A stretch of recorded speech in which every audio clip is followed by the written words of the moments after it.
শুভ দুপুর। এটি হচ্ছে পুষ্ণের সংক্রান্তি। প্রত্যেকটা বাঙালির ঘরে ঘরে আমার এটি হয়েছে যে উড়ুন গান প্রতি বছরে একবার করে লাগে। তো এইলে কিন্তু মেশিনত ভুকে যায়, তো আমরা মেশিনত ভুকাই না, প্রতি বছরে একটা দিন করে আমার উড়ুন গানতেই রেখে ভুকাই। তো মেশিনেরগুলো ভালো হয় না, আর উড়ুন গানত আর কি ভুকাইলে গুঁড়োগুলো করলে না ভালো হয়। তো মুই এদিকে টেকনি দেওয়া দিচ্ছু, আগত ভুকি নিছিলাম, তারপরে এই টেকনি দেওয়া দিচ্ছিলাম। তো যাই হোক, বাড়িতেও অনেক কাজের ভেজাল লাগছিল, তার মধ্যে পুজোর তো করারই লাগবে। আমার বাঙালির হচ্ছে মেন পূজা পুষ্ণের সংক্রান্তি। এই যে পিঠে এদিকে আমি ঠাকুরকে দেওয়ার জন্য এদিকে রেডি করে নিয়েছিলাম।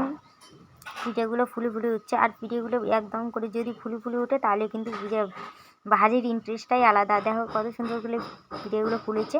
আর বাড়ির তো পুরো কাজের ভেজাল লাগছে, বিও নাকছে কাজের ঝাঁক হয়। মোর বড় ওটুকুনে রডগুলো কাটি দিচ্ছে, আর মুই এদিকেও ব্লক করে দিচ্ছি। তো যাই হোক, কালিকের অর্ধেক আটা আছে, আজও আর কি ভাজা শুরু হয়েছে। শুভ দুপুর। কার কার পিঠে ভাজা হল, আর আমার পিঠে ভাজা শেষে হয় না। আজ এলাম পর্যন্ত পিঠে ভাজা শুরু হয়েছে।